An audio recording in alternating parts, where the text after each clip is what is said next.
All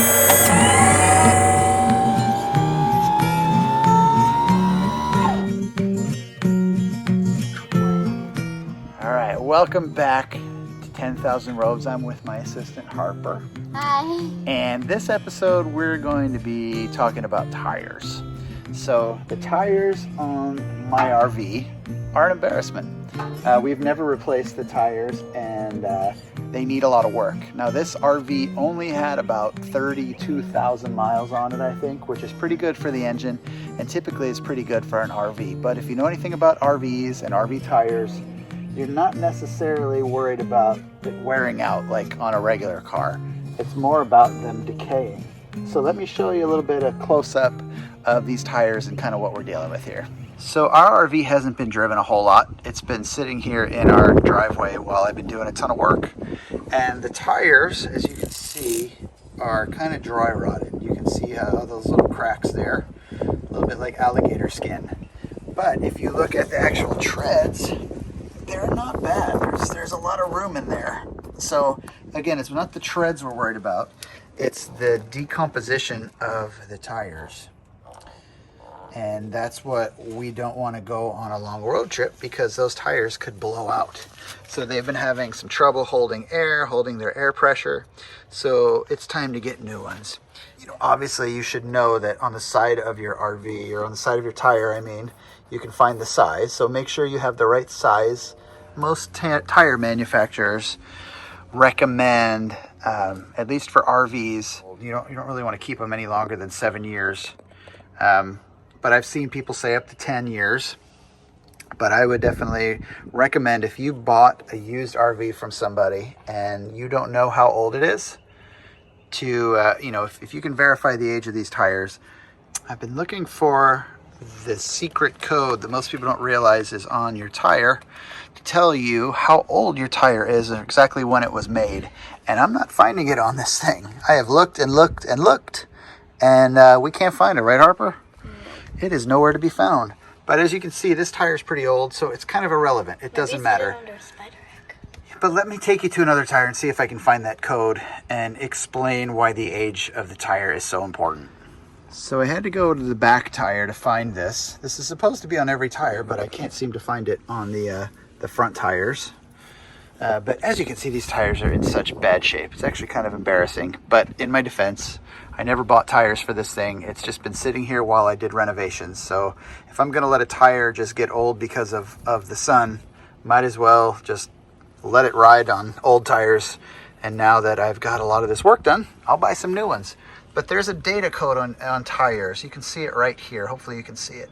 But the last four numbers, 5002, what does that mean, Harper? The 50th week of 2002. That's right, the 50th week of 2002. That's when this tire was made, this Michelin. And just for clarity, this is the year 2021, and this tire is 2002. So how many years is that, Harper? Some quick math. 19 years, very good. It's that homeschool math education you're getting. Love it. It's a 19-year-old tire. That's terrible. I'm surprised it's still running. But again, not my tire, but somebody else put it on, and amazingly enough, it lasted for them. But I don't know if you can see the treads, but the treads are actually still fairly decent, and it's a 19-year-old tire.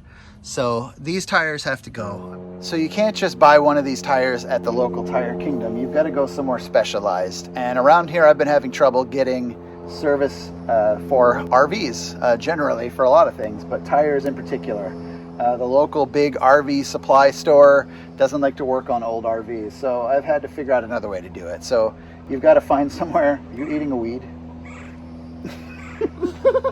You've got to find somewhere that specializes in RV tires or commercial trucks, those kind of things. So I found a place, and I am going to reach out to them and talk to them about getting 6 brand new tires put on this thing. But you got to be careful. You can't just get any old tire, and don't be cheap. This is not the place to be cheap when you're working on your RV. These are carrying your family around.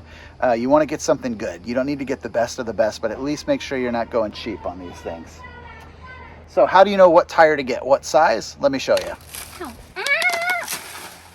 So I was going to say, if you have an RV, most of them inside of your driver's console there should be a piece of paper stuck to the wall explaining the different tire sizes and everything that you need.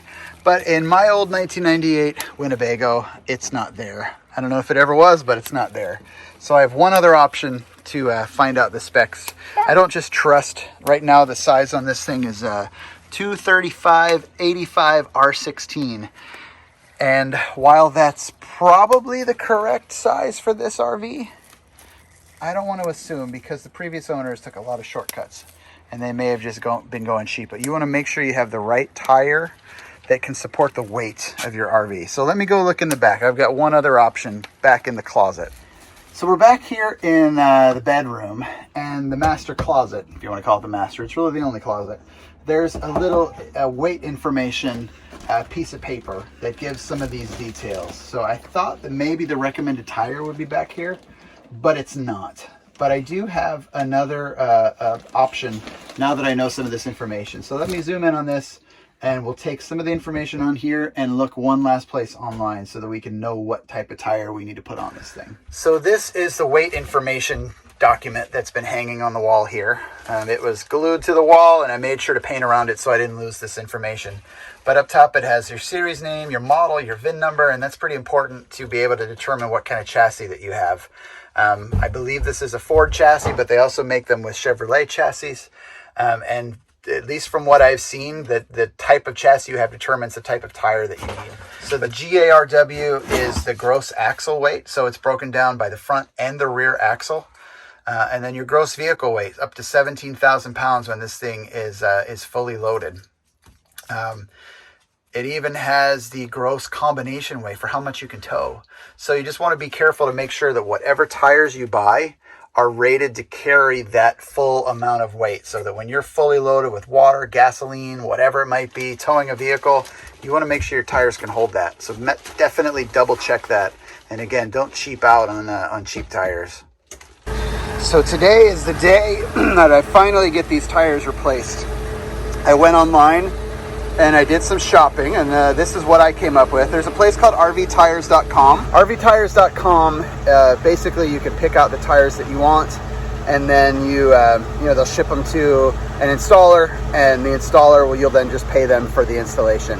It looks like a really great service, but it takes too long. I just want to get this done now. So I found a local place here in St. Lucie County, Florida, in Vero Beach, Florida area, if you live in this area. And it's called St. Lucie Tires, and they do a commercial truck, so they take care of big rigs, RVs, big commercial garbage trucks, those kind of things, and they can do it. So a little bit more than rvtires.com, but I'm okay with it because I can just drive there and get it done. So that's what we're going to do today. We're going to take this thing on a trip down, and I'm a little nervous because these tires are in such bad shape. I hope it gets me there. It's only about a 10-mile drive, but still a little scary. I hope these tires hold up just long enough to get brand new ones put on. But this is the quote that they gave me. My problem is, as you know, a lot of the tires and everything else were done a little sketchy. So I didn't want to just assume that this was the correct size that I needed. 235/85/16 is what are on here, but again, I don't trust that the guy who owned it before me did it right. But from talking to them, it sounds like it's the correct one. It's a little harder than looking up a regular car, but they're charging me for some upgraded, some nice Firestone tires, about $200 a tire, and then to put them on, the installation and balance, about $25 per tire, new valves, tax, and then get rid of the old tires because we have to do that here in Florida. But these tires are, in pretty bad shape, so they have to be done. I have 6 tires on this thing. So altogether, it's going to be about $1,500 to get 6 new tires put on, balanced, new stems, everything. They said a lot of RV owners do not balance the rear tires, but I'm going to go ahead and do it just because I probably should. I don't know why, but I feel like this isn't the place to be to skimp. So I'm going to get all of these tires balanced and move on. So the place to check and see what tires that you need should be inside of your door here, but this part is gone. I no longer have this. I ripped this piece out, but the paper that was in there that showed the actual tire size recommended and everything was long gone before I got it.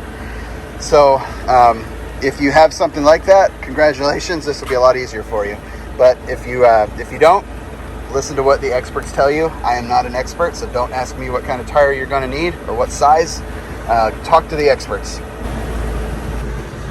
So today, we're going on a new tire adventure. Get new tires on this RV, and then maybe stop at the beach. Got Scarlett with me, testing out the new table. What do you think, honey? I love it. Yeah? We got Ely on it. And Vera. It's going to be great. You can sit there and figure out where we're going to go. All right, let's hit the road.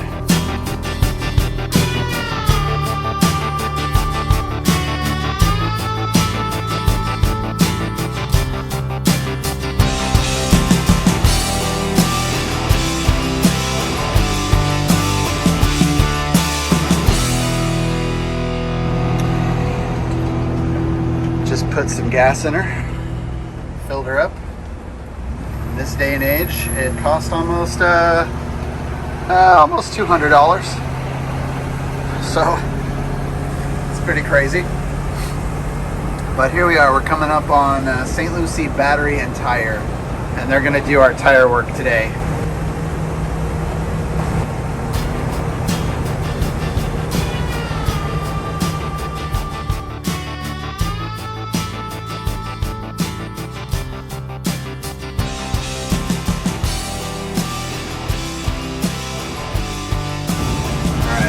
Down St. Lucie Battery and Tire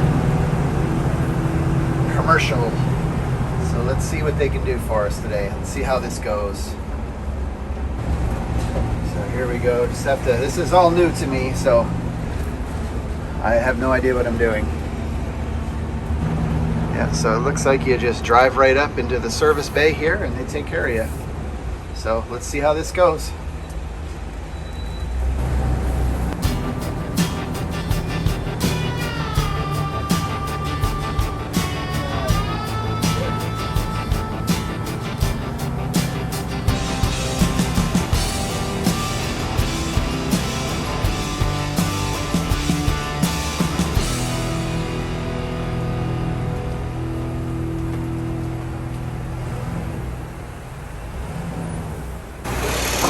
So here we go. This is the tire yard. Got both tires off. Motors look okay. Here's this one. The other side's super hot, so got work to do.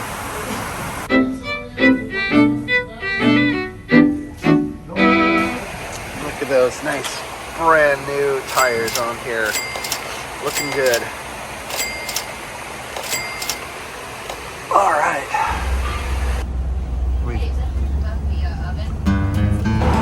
All right, so we've got the new tires on, and we're taking her for her maiden voyage through the city of Fort Pierce, Florida, our hometown. Some great places to visit if you're ever coming through the area. The Navy SEAL Museum is probably the top attraction here outside of our beaches. But the Navy SEAL Museum is pretty cool, actually. It's really a cool museum. But we're actually going to head to the beach and meet up with the family at the beach and hang out for a little bit today. So let's head on over there.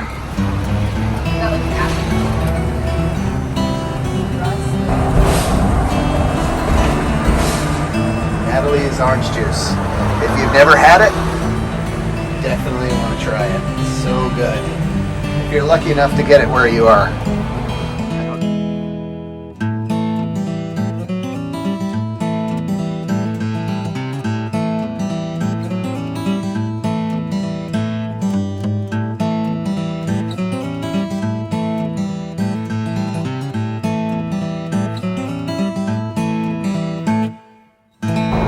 So we're headed back to our mechanic because when we got the tires replaced, they noticed that the brakes were really bad because this thing had been sitting for a while. At first I was just leery. I thought this is just your typical mechanic upsell. They always find something when you go in for typical tire work. But in this case, the wheels were flaming hot. It took like an hour to cool down so they could even put the tires on. So obviously the brakes need work. All the calipers need to be replaced, new brake pads, all that good stuff. So They're going to replace all of the brakes, doing some other work on our front air conditioner, doing some hydraulic work. But I'm getting this thing in. The tires, the wheels get super hot, and I don't want to start a fire. So taking this thing back in for a little bit of repair work, and then we'll be able to take this thing out safely on a trip. So I'm feeling good about having mechanics do this and do it the right way. But for now, we're taking a little mini trip back to the mechanic, and then this wheel episode will hopefully be complete once they get all this stuff done. So you don't want to mess around with brakes on an RV. It's hard enough to stop one of these things. So you want to have good brakes on it. So make sure you get, if you're replacing or if you're renovating an old RV like I did, get these things checked out by a pro. You don't want to find out when you're on a mountain trip that your brakes are bad. So get them looked at, spend what you need to do to get them replaced for your family's safety. Let's see what these brakes look like, and hopefully the damage won't be too bad.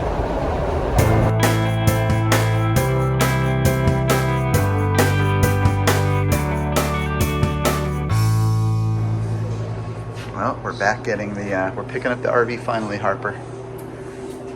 Hanging out here in the waiting room. And after a couple $1,000s worth of damage, we've got fixed brakes and a bunch of other things. I'll go through what we had done shortly, but we're getting closer. All right, back on the road after some major repairs, right guys? Woo! Yep. Major repairs. Brakes worked on. We got, apparently the sway bar bushing was completely gone, so they replaced that. They changed all of our fluids. Sit down, Harper. They changed a whole bunch of stuff. Generator oil, all of our fluids. So we're doing much better. Looked at our hydraulics. I still have some work to do there. They also did, looked at the air conditioning. We finally got some cold air coming out of our vents down here. So that's good too. So this is one of my rear wheels, and it is absolutely filthy with brake dust. But I use this thing here called Meguiar's Ultimate All-Wheel Cleaner. And so far it's worked pretty good. Basically, you just give it a coat of this stuff, and it's pretty toxic, so don't get it on yourself. But you give it a good coat, and then you just kind of let it do its job.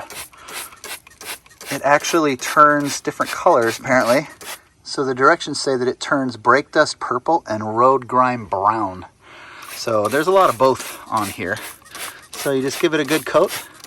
The directions say to let it sit for 5 minutes, and then you just hose it down. Now that's not going to be good enough for this. This is going to require a lot of elbow grease. But I will show you the other side, and you can kind of see where we are. But yeah, you can even see that purple already. Lots of brake dust to get rid of here. Really ugly. All right, so let's go to the other side and see what we've got to work with.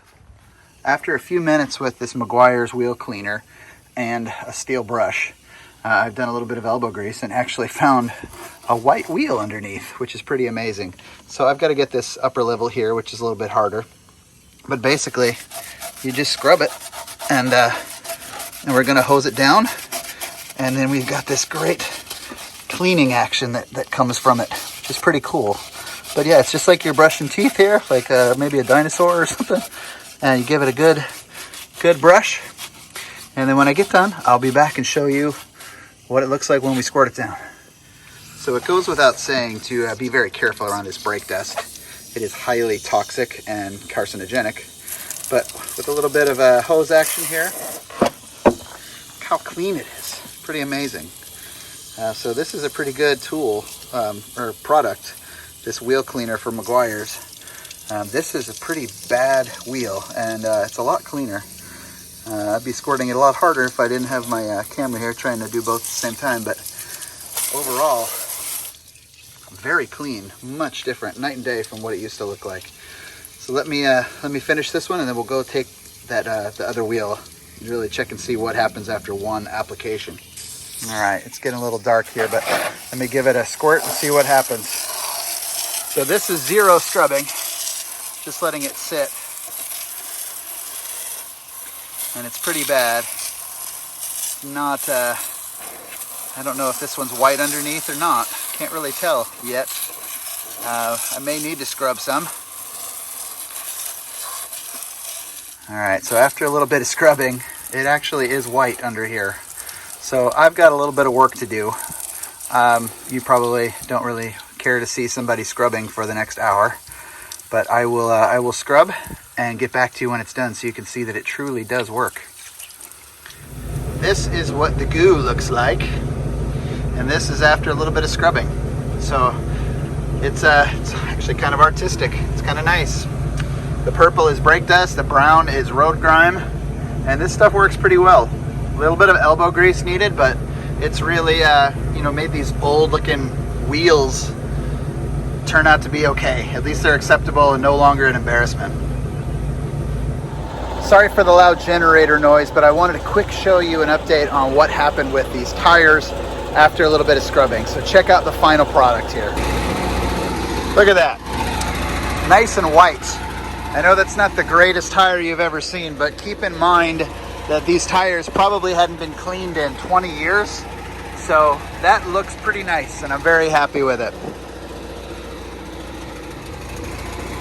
So altogether, around $1,500 for the tires and a little less than $3,000 for all of these repairs, the brakes, the AC, all that stuff. But, you get to a point where, a lot of this inside stuff I can do to the RV, but, when we start talking about hydraulics and air conditioning, I'm going to leave it to the professionals, and they charge quite a bit. But at the same time, they do it, and they did a good job so far. So did a lot of work, had mechanics actually do a lot of work, and really brought this RV to a much better and safer place. So I'm pretty happy about that. And there's one more thing that we had done that before I wrap this episode, I'll just show you real quick. So I'm headed out to the repair shop to get a highly needed repair that we've been pushing down the road for several months now. But we've got a windshield that's had a crack in it, and the crack is getting worse, and we've got to get this thing replaced. And this isn't the kind of thing I can do myself. And to be quite honest with you, it's not the kind of thing that a lot of these windshield repair places will do. Let me show you the damage that we're dealing with here.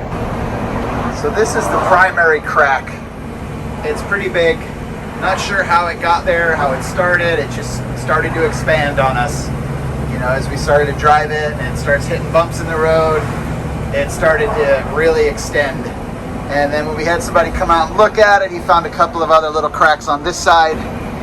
But this process is the kind of thing that needs a repair place to do. I can't do this on my own. So if you remember, this windshield up here had a pretty bad crack.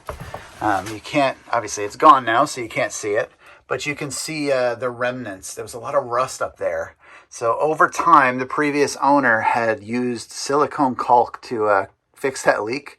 But as it turns out, it was letting water in, and it was rusting the whole border of where the window was. And as the metal swelled up, it actually started to crack this thing, and it cracked all the way down. It was a really, really bad crack. And I was able to take it in and have some professionals do it, because this isn't the kind of thing that, the people come in your driveway and change your windshields. So they had to change this windshield out. And from what I was told when I had them look at it, this one was going to have to come out as well, because there were a couple little, spider web marks, or, I don't know what they call them, but looked like I guess a rock or something that come off the road. But they ended up replacing both of them.